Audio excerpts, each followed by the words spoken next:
Welcome to the Counselling Tutor Podcast, the must-listen-to podcast for students of counselling and psychotherapy. Here are your hosts, Rory Lees-Oakes and Ken Kelly. Hello, I'm Rory, and with me, as always, is Ken. How are you, Ken? I am exceptionally well, and a warm welcome to episode 105 of the Counselling Tutor Podcast. We have got a packed episode. You're going to be glad you joined into this one. We're going to be kicking off speaking about what defines the therapeutic relationship, and then we're going into practice matters where, Rory, you're going to be speaking about distractions in the therapy room. Yes, distractions in the therapy room. This is a question that's come from our Facebook group. If you don't know where our Facebook group is, type in Counselling Tutor into Facebook, click return, and what will happen is you'll find us. We're a closed group, but if you click on, we'll let you in very quickly, and you can join 22,500 other people interested in the world of counselling and psychotherapy, students, supervisors, tutors, lots of people all talking about counselling and counselling-related matters.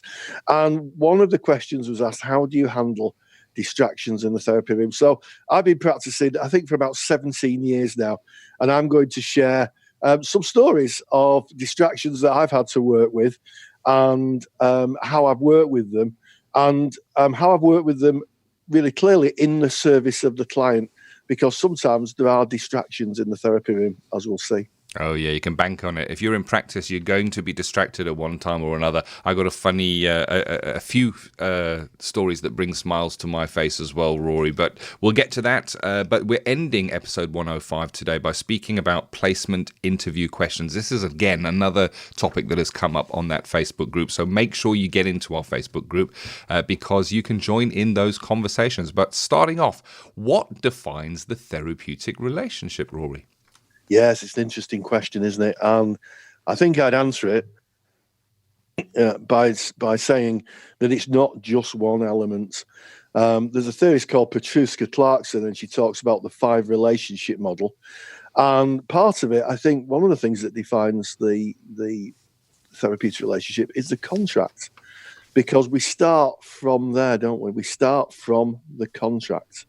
And once the contract's in place and everybody knows where they are, then we can start moving forward. So that's the first thing.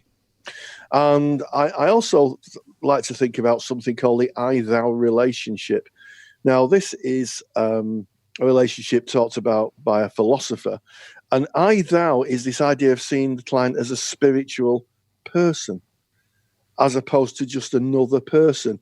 You're seeing not just who they are, but you're seeing the essence of them. And that is so, so important in the world of counselling and psychotherapy, to get a sense of who they are, their essence, and really, really important. And of course, one of the other aspects that I think defines a therapeutic relationship, of course, is understanding our transference and counter-transference, whether it's from the client or from ourselves. Yeah, 100%. Just super important.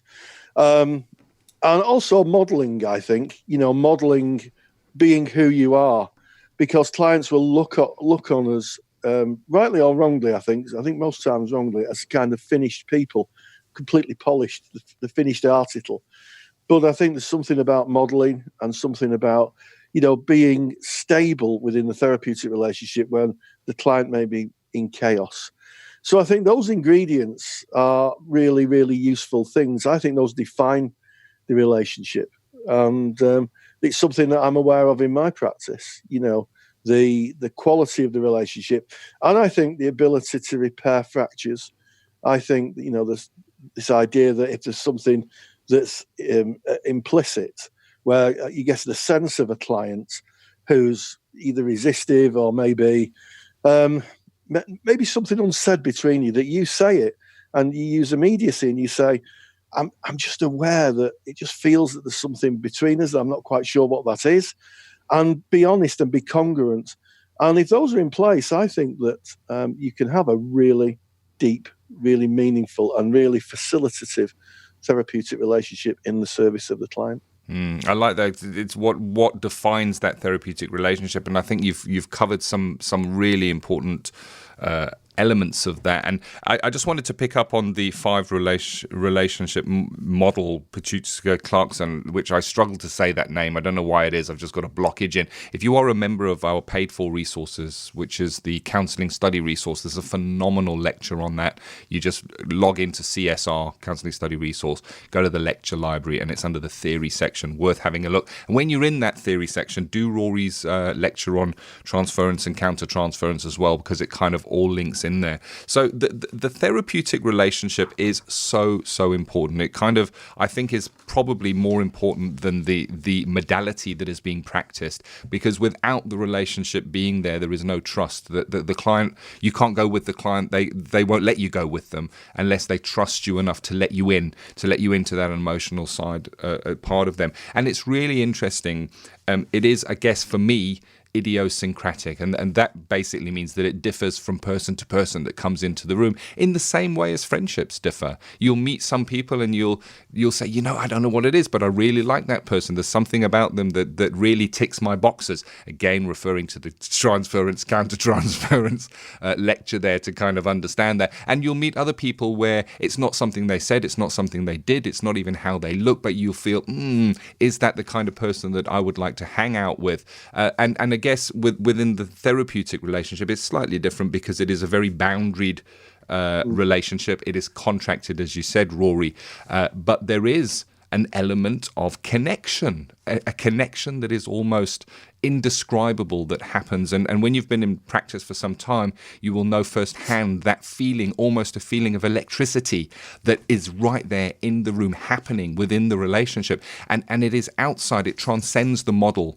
that is practiced, whether it be person-centered or a behavioral model or more psychodynamic. It transcends that. It is just two people being in connection in a very deep, special relationship. And I think examining what makes up that therapeutic relationship, what defines it, so important, an important part of practice, no matter how long you've been in practice, I think, Rory, whether you're just about to go into placement, you're in placement, or if you've done it for 20 years, it's worth revisiting.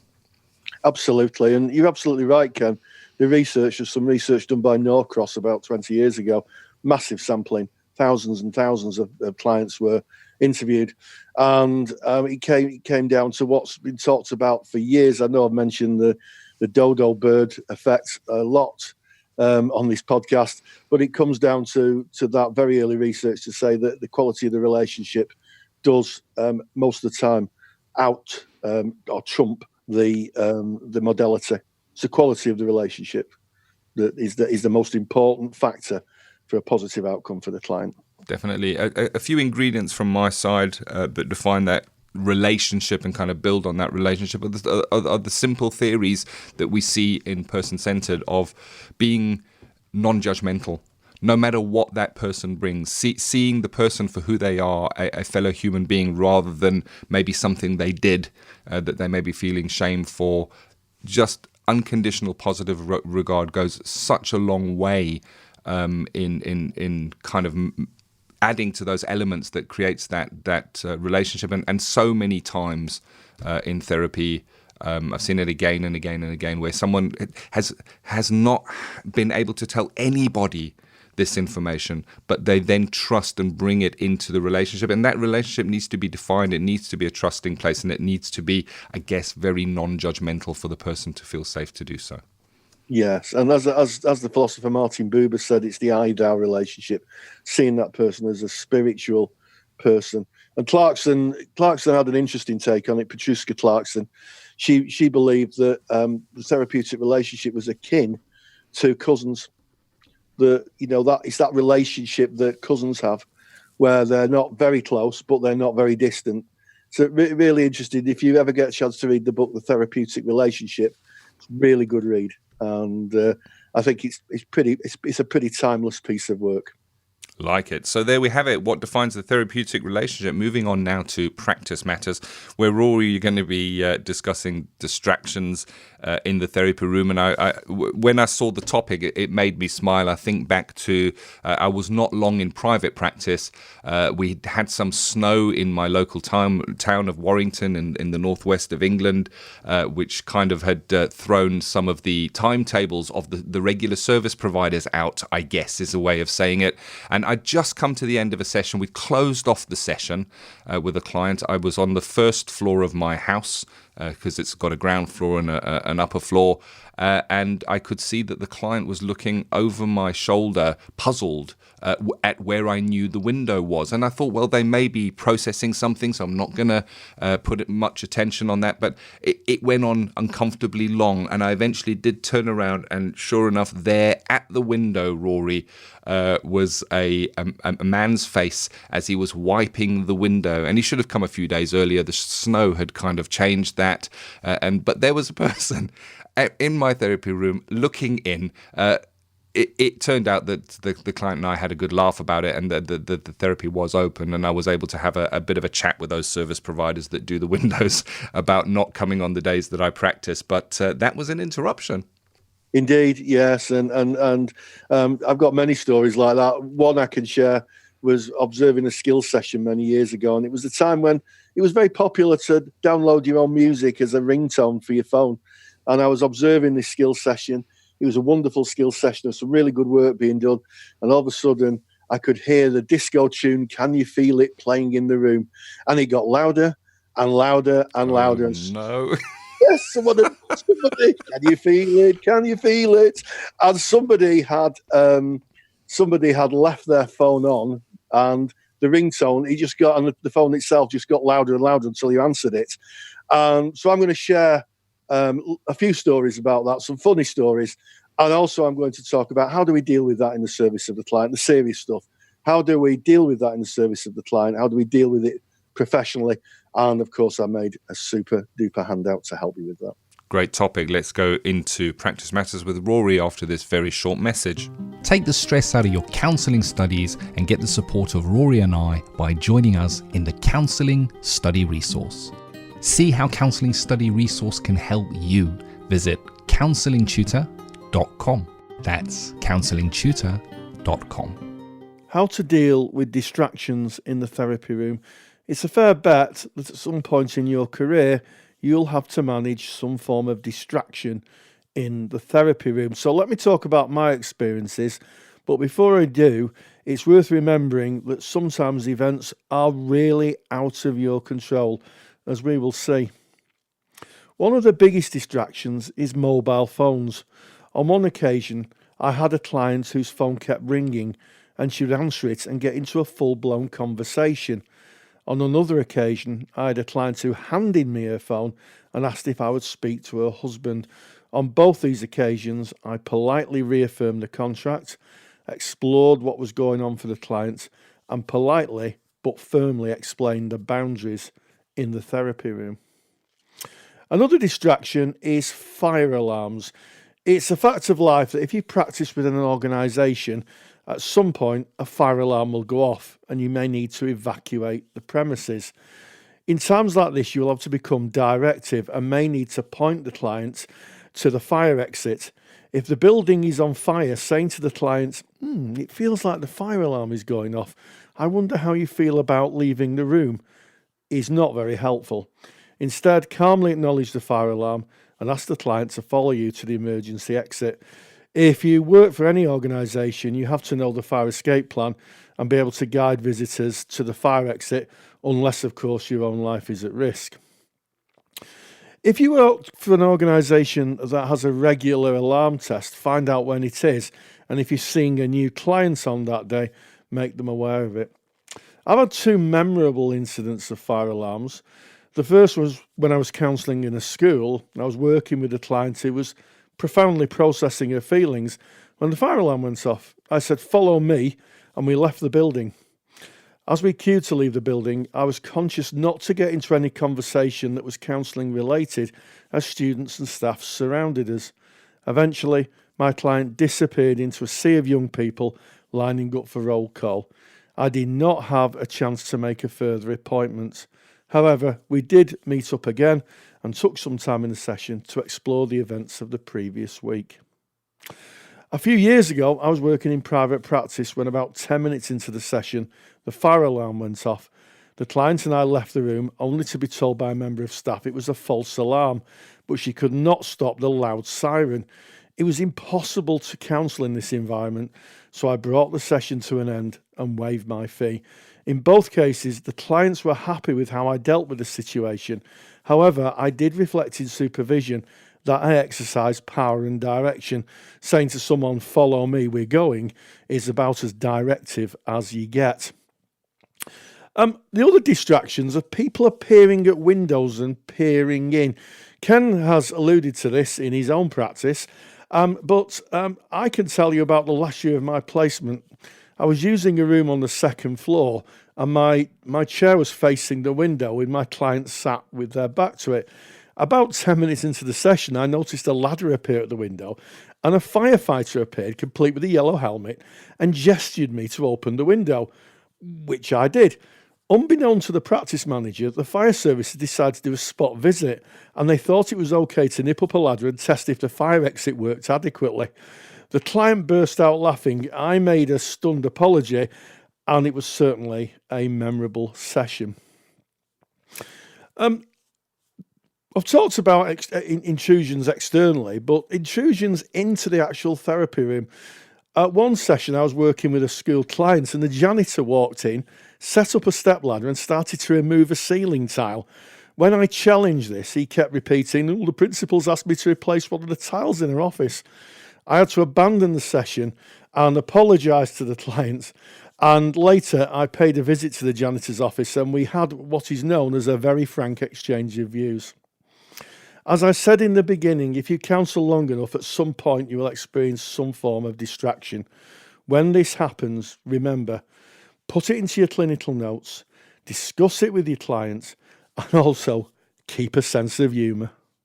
Thank you as always, Rory. And of course, if you want to get Rory's super duper handout that covers those distractions in the therapy room, and of course, the more serious side of that as well, repairing the fractures that may be caused from that, then you can get that for free. And all you need to do is go to our website where our podcast is hosted. And our website is counsellingtutor.com. That's counselling with 2 L's because we're based in the United Kingdom. When you get to the website homepage, you'll notice at the top a little tab that says podcasts. Click on that. Go to episode 105, that's 105. All the show notes of what we've discussed today are there, including any links out of the site to additional resources. And of course, from that very page, you can download Rory's super duper handout by just popping in your email address, and we'll send it right to your inbox.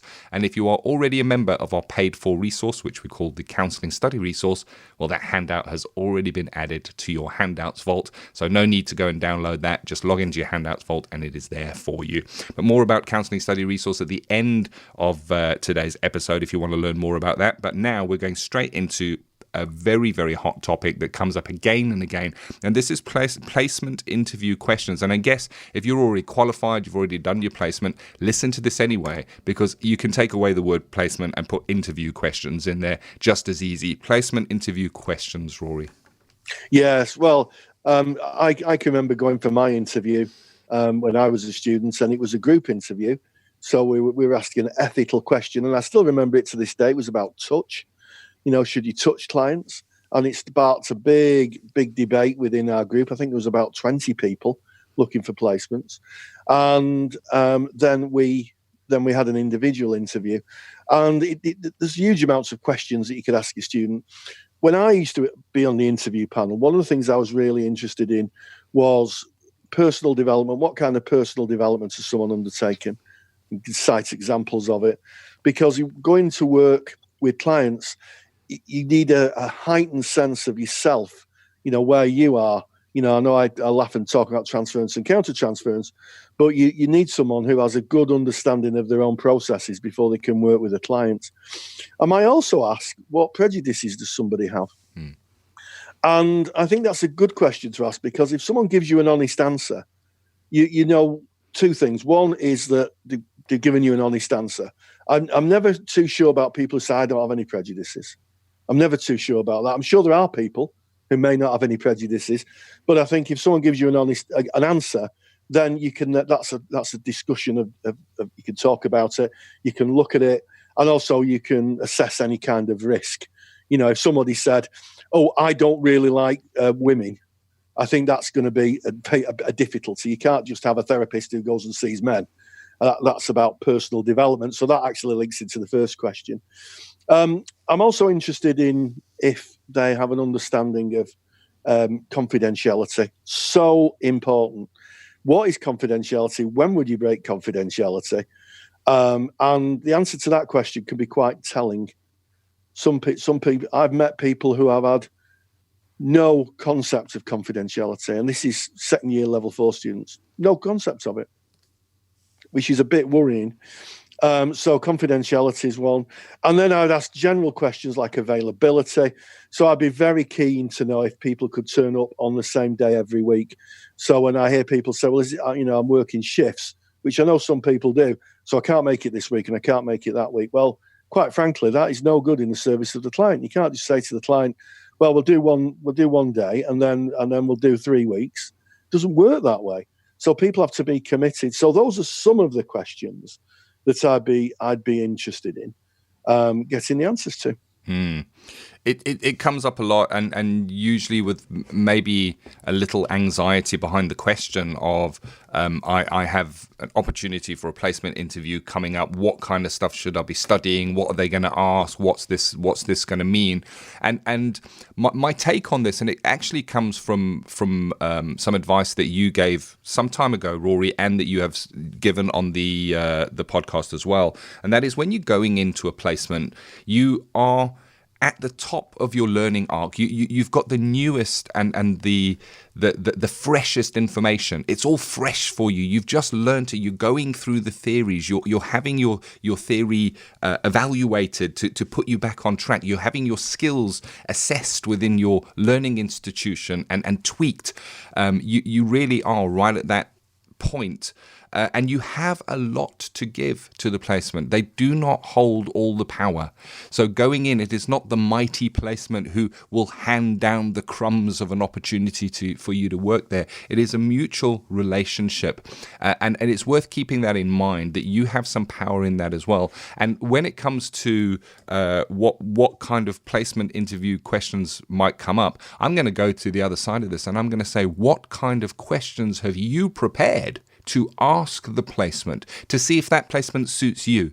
It is their job to see if you will suit the placement, but that placement needs to suit you as well. And questions may be around if the placement has a specific client type, and let's just take loss and bereavement as an example here. You might ask what support and training they can give you on their specialist area. You get to ask some questions, I guess, is the message. Absolutely. And I can still remember my placement interview. It's amazing. It was 16 or 17 years ago now. And I was sat next to a qualified colleague. She was a psychoanalytical therapist, and she was needing some hours for accreditation. And she was really interesting because her learning journey was far in advance of mine, and we had a lovely conversation about things. And she said, when I went in, I asked to see the rooms. And I said, what? You went in and asked to see the rooms. I'm thinking, oh, how brave is this person? This is very brave. And in that kind of a voice. And she went in and she said, can I see the room? She was a good for her professional practitioner who wanted to make sure that where she was going to go was going to offer the best service for her clients. I don't know her name, and we never met again. I don't know if she's still practicing, but it was one of the greatest lessons that I learned in my training. That you have a voice, as Ken said, you have a voice, and everything we do is in service of the client. 100%. And the when you go into your placement, there is a triangular contract that is put in place. Your contract is between your placement, your supervisor, and your place of learning. Your university, your college, your private provider, that is where that contract sits, and it's about you being supported in that. And you need to be supported by your placement as well in terms of their policies, their procedures, how they operate. It needs to be enriching for you. And both myself and Rory, we have supervised in the clinical capacity, and often a supervisee would bring in challenges with placements, and that's the last distraction you need, is when you have challenges with your placement. I mean, challenges come up in everything, and we need to work through those. But when you've got week after week after week, instead of bringing into supervision client material, you're bringing in challenges that you're facing in your placement. It kind of leads me back to getting a placement is important. In fact, it's imperative. It is a requirement if you're in the UK and you're working to be a practicing counsellor. But getting the right placement is more important than getting a placement. And it may well be, if you get into a placement and you see that they don't have the support, the policies, procedures to kind of support you, look around, find somewhere else, find the right placement for you where you can grow and you can flourish and you can be nurtured by the placement that you're in. Yes, absolutely. And, we talk a lot about the core conditions. It's a common language in therapy. The core conditions should be in place everywhere, including your placement. And, those people who are taking you on, more senior colleagues, should be seeing you as a colleague in training. That's the level of dialogue and the level of respect, professional respect that you would expect. You give that and you receive it. So it's been just one fantastic episode. We started off with what defines the therapeutic relationship. In Practice Matters, I talked about distractions in the therapy room and shared some stories from my experience. And finally, we spoke about questions in placement. What a fantastic episode, Ken. It is. And I guess if there's one final little nugget to throw in at the end of the placement interviews and interview questions, and it is the topic of CPD. CPD, continuing professional development, is not a requirement when you are a student, because you're studying, you're on a course and you're learning. It's not a requirement. However, sometimes there are more students per placement than there are placement places. So you may be in competition against others. And let's say, for instance, I'm just taking the bereavement again as an example. Let's say that the agency's focus is bereavement or loss. If you can kind of go in and evidence that you've done some learning outside of your regular coursework on them as an agency, what they stand for, what they mean, what they do, and you can say, you know what, I've also done a little bit of reading up and training on loss and bereavement as a starter. You never know. It could kind of just balance it over. And a great place to do that, if you are a member of the Counselling Study Resource, is the Counselling Study Resource, because we've got over 50 hours of lectures, all linked to CPD certificates. So dive in and do those. You can't go wrong having CPD certificates. They can only count in your favour. But it has indeed been a great episode, and more, of course, information about Counselling Study Resource coming up in a mo. Yeah, and as always, stay grounded and stay safe. Take the stress out of your counselling studies and get the support of Rory and I by joining us in the Counselling Study Resource. Counselling Study Resource, or CSR for short, is the world's most comprehensive assignment guidance and study support resource for students just like you of counselling and psychotherapy. See how Counselling Study Resource can help you. Visit counsellingtutor.com. That's counsellingtutor.com. Thank you for listening to the Counselling Tutor Podcast.